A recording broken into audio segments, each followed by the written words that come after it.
અમદાવાદમાં આજે બપોરના સમયે દુઃખદ ઘટના બની છે। પ્લેન ક્રેશ થવાની ઘટનામાં ઘણા લોકોના મોતના સમાચાર મળ્યા છે। પોરબંદરના પણ 4 થી 5 લોકો આ પ્લેનમાં હતા તેવા પણ સમાચાર છે।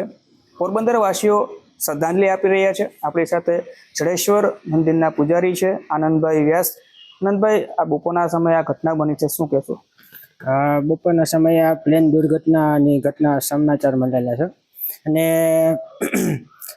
અને ઘણાના મોત પણ નીપજ્યા છે આ પ્લેન કેસમાં। એટલે એ બધાને અને જે સ્વસ્થ જે હોસ્પિટલમાં છે તેને મહાદેવ જલ્દી સ્વસ્થ કરે એવી મહાદેવને પ્રાર્થના।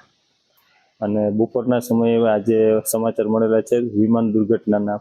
અમદાવાદમાં વિમાન દુર્ઘટના બનેલી છે, એમાં અમુક યાત્રીઓના મૃત્યુ થયેલા છે અને ઘાયલ થયેલા પણ ઘણા પેશન્ટ છે। તો ભગવાન એમની આત્માને શાંતિ આપે અને ઘાયલ થયેલ દર્દીઓને સારવાર મળે એવી પ્રાર્થના। અમદાવાદની અંદર 200 જેટલા લોકો મૃત્યુ પામ્યા, તો એ બધા લોકોને આત્માને શાંતિ મળે અને એ લોકોના ઘરનાઓને દુઃખ સહન કરવાની શક્તિ આપે। અને હું અને મારી આખી ટીમ એ લોકોને ભાવપૂર્ણ શ્રદ્ધાંજલિ આપીએ છીએ।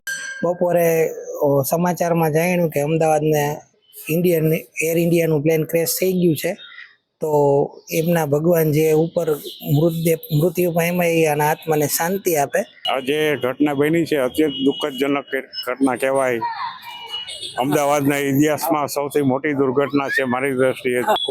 જે કંઈ મૃત્યુ પામેલા છે એના કુટુંબીજનોને કુદરતને ભગવાન હિંમત આપે એવી અમે પ્રાર્થના કરીએ છીએ।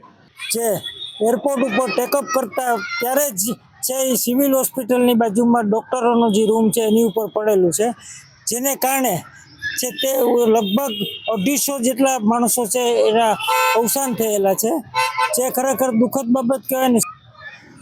અમદાવાદમાં જે ઘટના બની છે એ ખરેખર દુઃખદ ઘટના છે। જેટલા મુસાફરો મૃત્યુ પામ્યા છે, પરમ કૃપાળુ પરમાત્મા એના આત્માને શાંતિ આપે। તેમજ જે હોસ્ટેલ ઉપર આ પ્લેન પડેલું છે એમાં જે ડૉક્ટરો પણ મૃત્યુ પામેલા છે એમના પણ આત્માને પરમ કૃપાળુ પરમાત્મા શાંતિ આપે। અને આપણા ગુજરાતના પૂર્વ સીએમ માનનીય શ્રી વિજયભાઈ રૂપાણીનું પણ આ અકસ્માતમાં દુઃખદ અવસાન થયેલું છે।